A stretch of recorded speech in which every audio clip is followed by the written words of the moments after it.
Cordial saludo, tutor y compañeros. Hoy les vengo a hablar sobre las leyes básicas de circuitos. Mi nombre es Sergio Andrés Toscano. Mi tutor es Freddy Reinaldo Telles Acuña. En esta actividad me correspondió el estudiante número 1 y mi grupo es el 64. Actualmente estoy cursando Ingeniería Industrial, cuarto semestre. Hoy vamos a hablar sobre la ley de Ohm, la ley de voltaje de Kirchhoff, ley de corrientes de Kirchhoff y la relación de la resistencia eléctrica con la temperatura. Entonces, ley de Ohm es aquel flujo de corriente que se mide en amperes que circula por un circuito eléctrico cerrado que es directamente proporcional a la tensión o voltaje aplicado en volts e inversamente proporcional a la resistencia eléctrica en ohms que experimenta la carga. Como podemos ver, aquí tenemos la fórmula donde B es voltaje en voltios, I es corriente en amperios y R es resistencia en ohmios.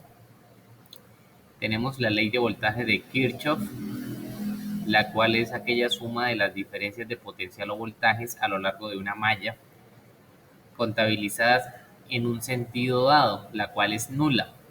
Algunos de estos voltajes son producidos por fuentes y otros por el paso de una corriente a través de dipolos pasivos, los cuales son consumidores de energía.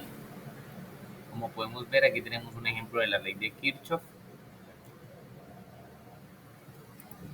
Ahora vamos a hablar de la ley de corriente de Kirchhoff.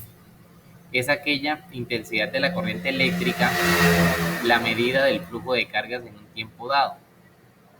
El número de cargas que llegan a un nodo es igual al número de cargas que lo abandonan. En otras palabras, no hay acumulación de cargas en un nodo ni fugas de cargas, lo que quiere decir que la suma de las intensidades de corrientes que llegan a un nodo siempre van a ser nulas. Como podemos ver, aquí tenemos la ley de las corrientes de Kirchhoff, tenemos el nodo y las corrientes aplicadas. Relación de la resistencia eléctrica con la temperatura. Entonces, como sabemos, la resistividad de cualquier material conductor, como por ejemplo los metales, aumentan al aumentarle la temperatura conforme a la que se expone.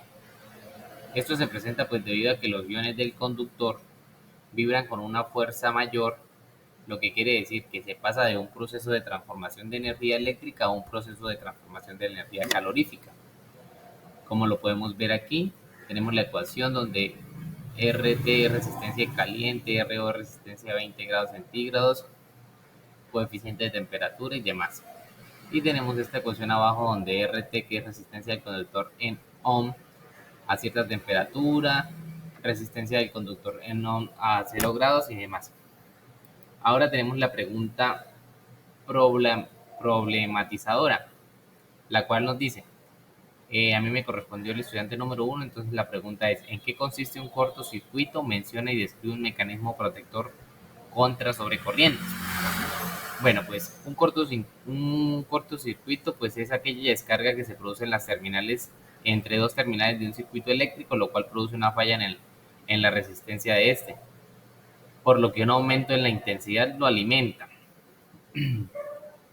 Por ende, pues existen muchos tipos de mecanismos de protección, como por ejemplo los interruptores termomagnéticos, los cuales se instalan con el fin de evitar cortocircuitos y que estos lleguen a provocar incendios.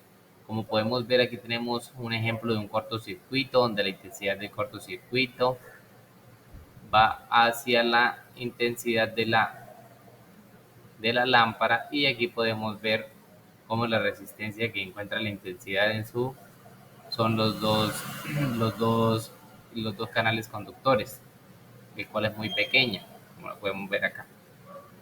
Bueno, muchachos, eso fue todo. Muchísimas gracias. Espero estén muy bien.